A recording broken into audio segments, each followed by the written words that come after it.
Henman has struggled the past few months with a back injury. He's been under an injury cloud and really up against it now. 2-0 and 3-1 down. And we'll go, of course, back to the stadium court at the conclusion of this match, which doesn't look like it'll be too far away here. So that was a bit of a tentative second serve, perhaps an indication of how the day's been for him. Yeah, he's been, you can see him, struggling. He's spent a lot of time on the physio table in the days leading into today's match.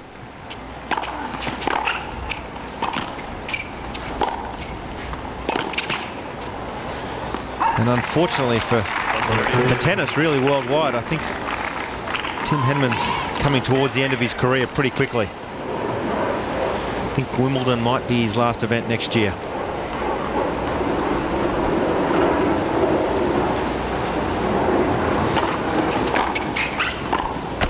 Take nothing away from Fernando Verdasco. He's one of the up-and-coming talented players. Comes from Spain, lives in Madrid.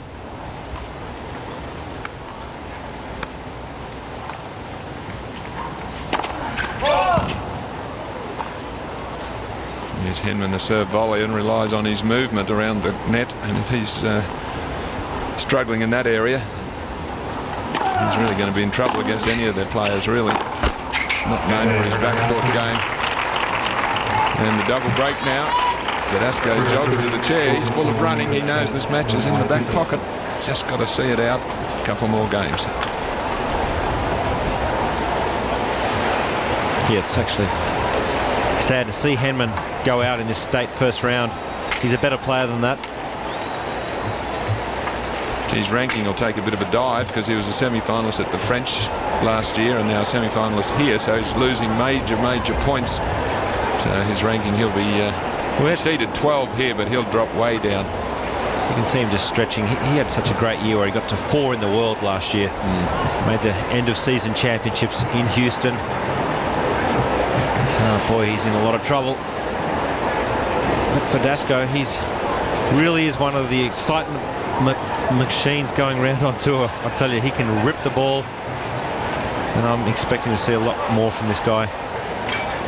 Well, Tim doing all sorts of stretches there, trying to loosen it up. Verdasco, very tough competitor, as all the Spaniards are. He played a lot of his early tennis on the satellites and Challenger and Future circuits. Won quite a lot of those, and by the time you do that and then get onto the main tour, you're a ready-made player. Well, he's just 20 and he's already top 30 in the world. Well, I can just sense the British press writers getting ready with their obituary column, I think. For Tim, he's such a lovely guy, Tim Henman, and gee, they give him a workout in the British press, and he's probably not ever going to win Wimbledon now, and he's going to be remembered not as the great player that he was. You know, 4 in the world and semi-finalists and all those things. He's going to be remembered as a bit of a failure because he didn't win Wimbledon, which I think's pretty harsh.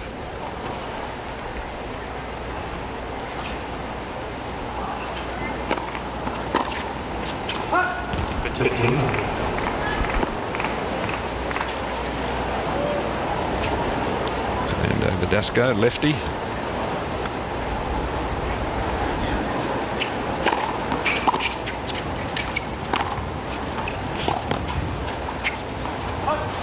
Really struggling to keep the ball in play here.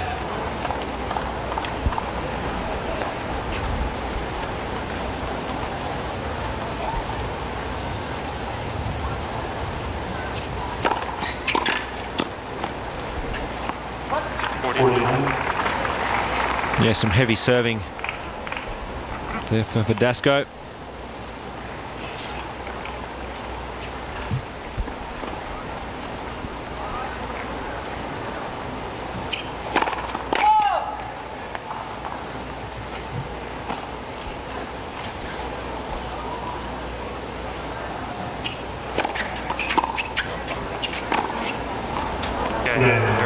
Right on the line. Henman not certain, but he's not going to object at this stage of the match. I think he'll be on that BA flight back to London tonight. Good depth there from Verdasco. Really not under too much pressure now. 2 sets to love and 5-1.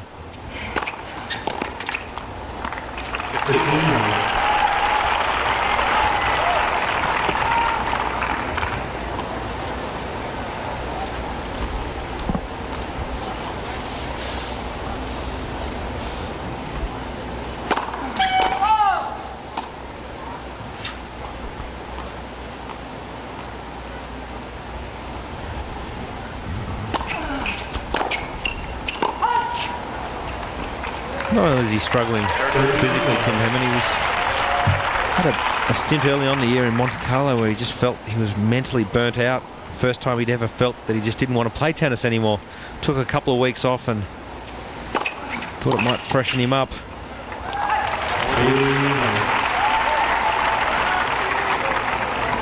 But as you say, Alan, it does have to weigh heavily on you when you come from England and the press are fairly brutal. He's had a lot of great results, just hasn't won the big ones, particularly Wimbledon. And the amount of scrutiny that he is under during that event is just amazing.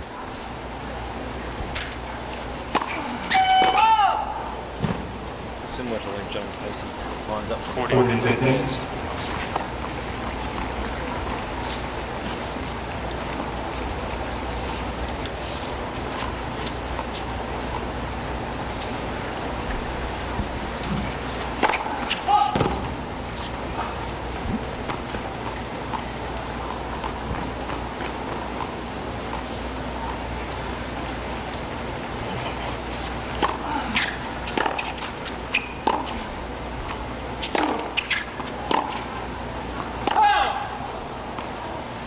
Well, Henman will be 31 next week.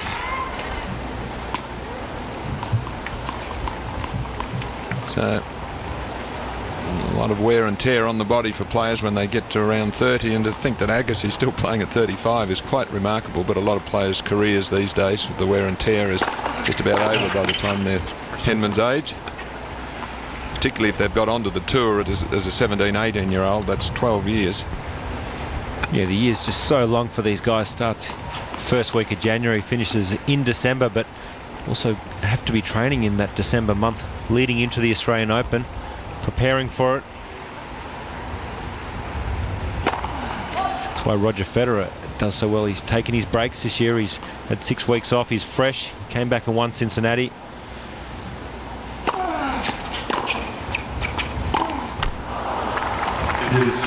Yeah, he's really struggling, isn't he? Just very slow to react there. That was a pretty straightforward ball. Yeah, I think we'll see Tim Henman go home and take a serious long break, really. There's not much else he can do.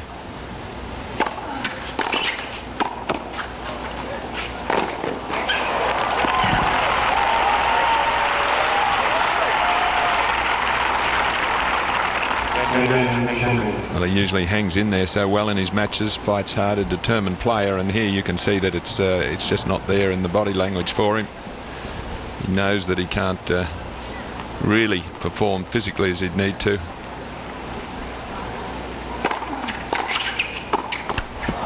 Well, you can just see, Alan, the serve speed. That last serve at 186 kilometres an hour, the fastest of the match is up around 200. He's generally got a bit bigger serve than that. When you compare that to Verdasco, his fastest serve is 215 kilometres an hour, so clearly hindered on the serve.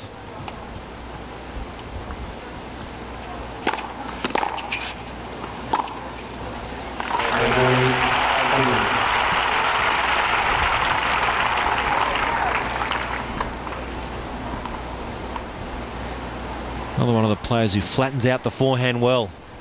Gets the ball travelling quicker to the point.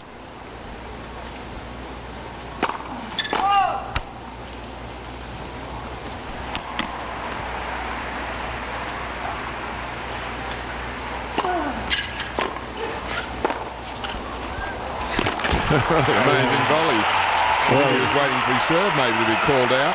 I think he's just so stiff and sore that he just didn't want to move or couldn't move for that shot.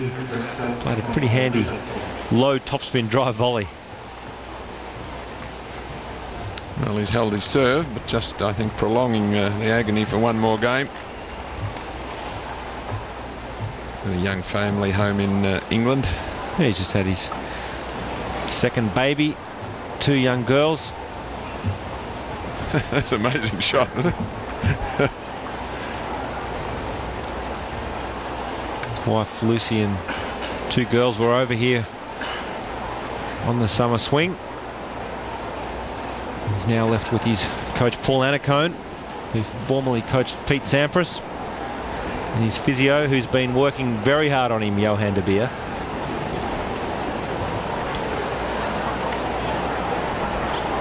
A lot of the players do travel with their own physios and fitness trainers, along with the coach, just with the demands of playing week in, week out on the hard courts, change of surfaces. Some, if they're a big enough star, have their own agent from the management company, travels with them as well. Throw in a racket stringer, boyfriend or girlfriend, parent, and you're booking about 8 tickets every time you fly somewhere. Well, someone like Tim Henman, he has quite an entourage at times with his family and coach and fitness trainer. He has his own stringer as well, so he travels. It's cheaper for him to travel on a private plane. By the time you buy 8 tickets to a destination, it's cheaper for him to hire the private plane. And when you've got his bank balance, why wouldn't you? Well, it's only going to be improved here by first round losers money with the look of this, but that's about 20,000 Australians, and that's not too shabby anyway. So Fernando Verdasco serving for the match here.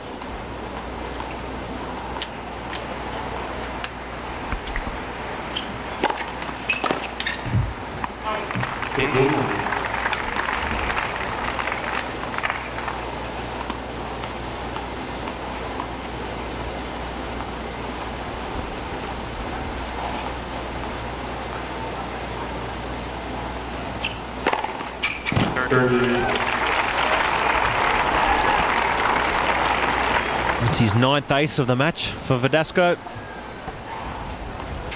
Good first serve percentage, up at 66%, 75 for this 3rd set.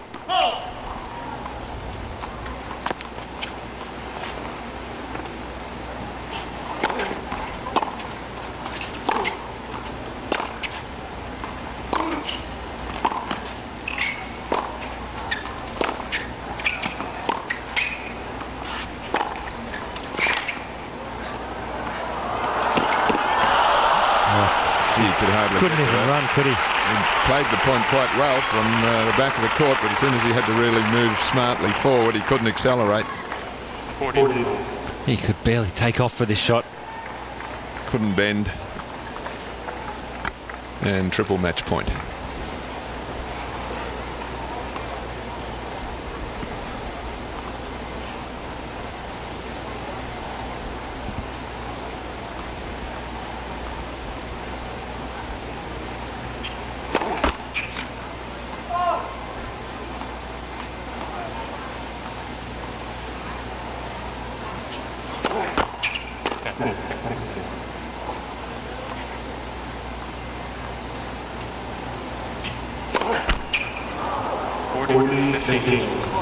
You wouldn't think he'd be nervous, would you, to serve a double on match point? He knows the match is pretty much his. A wry grin there from him. Gosh, why would he be nervous? The guy on the plane can't move.